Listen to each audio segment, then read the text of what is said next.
What is going on, podcasters? Welcome back to another exciting episode of Branding Banter, where you can get all the nerdy news you need to know about. And my name is Jeff Franklin, National Accounts Manager with Hidware USA. And I'm Meg Gerber, Director of Sales at Proforma. Sarah Goshgarian-Unruh, National Sales Manager at Stalls. And we are joined by a special guest today, Tish with ePromos. I want to say hi to all the lovely folks. Hello. Thank you for having me. Absolutely. Excited to have you back. And so, look, we're going to talk. This is the series that we kind of started a couple weeks ago with JQ, continuing on with 5 ways to grow your business through operational efficiency. So that's what we're going to talk about today. And we brought in the resident expert in doing so. And but Tish, why don't we give people just a quick introduction of yourself, maybe how you got started in the promotional products industry, and then we'll kick it off from there. For sure. Again, Tish, everyone can call me that, but the government name is Letitia Marshall. I work with ePromos, been there for 20 years, operations through my entire career. And similar to many of you in the industry, I kind of just like tripped and fell in. From a temp agency, figured I would work specifically at ePromos, probably for like a couple of months. And, umpteen years later, I'm still here. Promo has a tight tug and it doesn't let you go. It's like Alaska, California. Yeah. So what's your role at what is your official role at ePromos, Tish? My official role is I am the Senior VP of Operations. So all things back office, streamlining, efficiencies, process, I'm sure many other things encompass in the managing of the operations for the organization. Okay. So, I mean, that's a serious. I feel like that's so much, right? Like, yeah, there's a lot of moving parts whenever you talk about, all of those. So I guess you've been in this role for a little bit. So when you think about like coming into the role and growing into the role, like where'd you start? Because I think a lot of people feel like when they think about operations, there's a bottleneck at some point. So how do you kind of identify your bottleneck and then problem solve from there? I've been really blessed and lucky to start off in this role organically, right? So I started off, the role doesn't even exist. It was I think like paperwork coordinator. I was literally sending paperwork out to clients on behalf of the sales team in order to, process their paperwork, get their payment, and get it to the supplier. Mm-hmm. And from there, just being curious, asking questions, just being nosy. I don't know what you would call it. It evolved into, okay, well, something now, you're going to be sales manager, sales support manager, and then so on and so forth. So in my organic growth, when I identify like a bottleneck, it's many ways. One way, obviously, you hear people screaming, right? Like, why wasn't this gotten done, right? You hear the sales team or you hear a client. So that's the one that's right in front of your face. But in other ways, trying to be more proactive to assess those bottlenecks is just constantly looking at your processes, something that you've taught maybe a month or two or a year ago, going back, spot checking, to see, is this still working? Is there something holding it up? Have we evolved, in the world and the company, however, that we can adjust this to make this improved? Do you create SOPs? Do you guys have SOPs for every day and for different things? Yeah. Oh, yeah. SOPs are key. SOPs are needed, especially if you have things are repetitive. If you have a lot of high volume of a task, you want to create that SOP. So whoever is doing it, if someone leaves, you can quickly teach someone else, ramp someone else, move around, whatever the case. SOPs are very much key to operational efficiency because it just allows you to scale, to grow, and also to go back and adjust things fairly quickly. That's, I didn't expect the conversation to go here, but it's actually been something we've been talking about a lot here at Proforma is the SOPs. And I know I had a franchise owner reach out to me probably last week or so, and she was like, I need an SOP. And I'm like, well, that's great. What do you need it for? And I was like, help me help you, right? And I was asking her, I'm like, what specific areas of your business are you struggling or looking to streamline, right? Where did you need the SOP? And then I was like, what's your primary goal? And And then something that you said, and are there any tasks that you and your team do regularly but don't have a documented process for? And I think that's so important, because if you're just doing something over the wind, but hey, you're sick, you get hit by a bus, God forbid, and everyone's standing around because you're not there to do it or to check off to go on to the next thing. Like, that's why having an SOP is so important. And then also finding out who the primary users are going to be, because that could change. The SOP in general could change based off of who is going to be using this. So I didn't mean to there, but I just, you're absolutely right. I mean, I chuckled a little as you were talking, because obviously what you said resonated. And also, like, SOPs is like a 4-letter word for my staff. They hate when I hear, do you have an SOP? It's like the 4-letter, you know the bad word. They're like, what? They hate to hear me say that, but it's the basics. It's what's needed. It takes time, obviously, and it's sometimes annoying and people don't want to do it, but it forces you to be accountable, right? Because when you're writing something down, like, wait a second, should I be doing this? Should I not be doing this kind of thing? So, yeah. So very quickly, I think we need to address the elephant in the room. Jeff wants to make us all known that he has the same book as you. Is it over my shoulder? Wait, let me play. Oh, that's what he asked. I love it. I was gonna say something later on, but then I'm like, what is he doing? And then I'm like, you got to recognize a good book when you see one, all right? Yeah. Reels recognize real. Come on, Jeff. Yes. The elephant's even better, though. So I'm gonna need to know about this book really quickly, not to go, because I last book, I think, Jeff, you were the one that even told me about Never Split the Difference, and I preached that book from the rooftop. So what is this book? I told you, Tony Who told me moved about my that. cheese? Who Moved My Cheese? Yeah, it's a good one. It's in one of the boxes buried like behind over here from moving. Right. It still hasn't made its way to a Look it out. We got to make Meg feel the FOMO here, you know? All right. I'm going to order it. I mean, download it on Audible. But give it a download. Why is it there? Quick, easy, and it gets straight to the point. And I read this book early in my career that's still a staple. I mean, there's tons of books, tons of things, a whole bunch of books behind me, but that one I just feel like is timeless. So I won't say anything that's timeless, because it just, no matter where we are, what state, it has relevance. Excuse me, I was like reference, no, relevance. It has reverence too. Right. Reference too. Yeah. So this for those of you who are listening, and that's derailing the conversation. So. I know. Okay, go ahead. Sorry. All right. So let's get back to the 5 ways to grow your business through operational efficiencies. Was SOPs one of them? Was that? Did I skip ahead? Yeah, you stole my thunder. That is one of them. Sorry, that's the squirrel. It was running on the hamster wheel and it jumped off for a second. So I'll get back on. Go ahead. Yeah, so I would see the first thing that comes to mind for sure is just clarity, clear vision. And that comes with like setting goals, KPIs to measure, right? And if you want to be efficient, if you want to grow, you need to have that at the forefront. The other thing would be the SOPs you talk about, basically streamlining your process, analyzing your tools, and just ultimately sharpening the tool, right? For that area. The other thing is, which is sometimes not obvious, but it is obvious, reducing cost, right? You're in ops. So it kind of goes back to, scheduling audits, or what I like to call spot checking of processes, stuff that you've implemented going back, you like to create good habits when you have a new hire or someone in a new position. But then things change. People alter things for whatever reason, and you might have missed it because there's so many things going on. So you want to, like I say, circle back. You don't want to set that and forget it. You want to go back and kind of understand and make sure what you've done is correct to kind of reduce the cost. That's a really good point, Tish. Hold on. Yeah. A lot of people think that, growing your business is only one way. You got to increase your sales. That's not always necessarily true. There's 2 ways. You can either increase your sales or you can reduce your expenses. Yeah. And I think creating operational efficiencies is really all about reducing those expenses.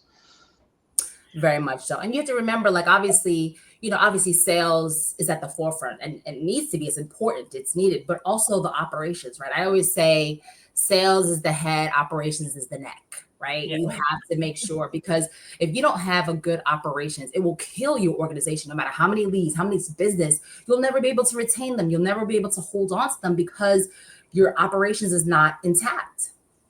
Yep. Yeah, I actually had a conversation with a supplier not too long ago who actually told me one of the questions that he was asked by a distributor recently was about their operational efficiencies. They wanted to know how many touches occur in the back office when that order then goes to get processed, because they're trying to see where the opportunities are for error, right? Like the more touches, the more people that touch it, the more opportunities there are for errors. And so really, so for them, it was important with who they were going to utilize from a supplier standpoint, because they're looking for efficiency. So if they're efficient on their end as a distributor, they want their suppliers to be as efficient. Yeah. And the more people that are touching is the more time that it takes, and time is money. So if you're taking, 100%. if you have like on these on-demand orders and you're having to process every single one you're not going to make any money, because that's the time that it takes to do it. Sorry, go ahead. Well, isn't operational efficiencies essentially the birthplace of promo standards? I mean, when you're talking about streamlining things and getting rid of a lot of the mishaps and places for error, for sure. I mean, it makes a ton of sense. Yeah. It may not have been necessarily about operational efficiencies, but certainly that's where it comes from. No, it's a great plug. We at ePromos are all about promo standards, connecting, making sure we're reducing the costs, the touches. I mean, Sarah, when you said that, my hair is like at my pores. I'm like, do they really need me? Because you're just saying all the key words. I mean, all of these things affect the end user. And we're, me personally, and I didn't even realize this, right? Because I kind of fell into this. I'm super passionate about it, right? Because when you think about the touches, the amount of errors that can be introduced, you want to reduce that because it costs money. And exactly what you said, you want to streamline, reduce those touches, and just make things more efficient. Because you have these other companies like the Amazons who are just like whipping it out. You have to evolve and keep up. In order to do that, you have to review what's going on in-house. Absolutely. Mic drop. Seriously. No, you guys are spot on. I'm like, you don't need me. You guys got it. We definitely need you. Well, one of the questions I was going to ask is, whenever you were talking about like your meetings that you have and your SOPs and everything within is it departmental, or do you ever go through it as well, just as a wholesome company at ePromos, or do you keep everything individualized within each department? I don't know if that makes sense. Well, I think it's a little of everything, right? It depends on who's it touching, who the stakeholders, the SMEs, whatever names you want to call it. It may be departmental. Obviously, it may affect the whole organization. Like, what I try to keep in mind is that no matter what department you're in, right? Because obviously people get territorial. They're like, I'm here, I'm there. I try to always preach or talk to anyone and just say, while I know everyone is in their role, they have their specific task. We have to remember that no matter what role you're in, everybody touches the client in some way, fashion, or form. And so we need to have some kind of uniform to that. Whatever it is that you do, I know maybe a caveat, there may be something specific to your group, or you don't do this or that. We still need to be aligned in the fact that your interaction is going to affect me with this client. So we do SOPs for the department, and we do company-wide. So if you think about to kind of probably your earlier days and some of your other stakeholders, because not everybody loves efficiencies and ops and putting everything into place. Like, could you just think about like some of our listeners, right? They're like, oh my gosh, I love this. Like, I'm really OCD. I like to have all of my ducks in a row, everything else. Like, how do you help? Oh, boom, boom. I think I know she's going to ask. We'll wait for it. I think maybe. Let me hop in while she's turning. Yeah. Basically, I mean, the answer, I don't want to say the answer is simple. The execution is harder. That's how it always is in operations. You're not. Oh, no. So, sorry. I went to go hit remove on the other one. I was hoping that you guys could fill in the blanks of like, get other stakeholders. I was trying. I was leading. I was going there. No, I was just saying that the answer is simple, but the execution is more difficult. I mean, it's really back to basics, right? You don't want to, and it's really the small things that lead to the big things. So for those that love it and like it, obviously they're going to go all in. They're going to be happy and just be excited and start to chip away at this rock. But for most people who do not who do not want to write an SOP, they don't understand why. And it also reveals things. It makes you accountable. And some people, sometimes they don't want that. They don't want to, it's going to reveal maybe a weak spot that needs to be corrected that they don't want it to be. So for those people, which I typically, sometimes encounter, and that's across many different industries, you just got to start with the small bite, right? You start here. And then before you know it, they haven't even realized you're already, you finished the whole pie. You've completed the puzzle.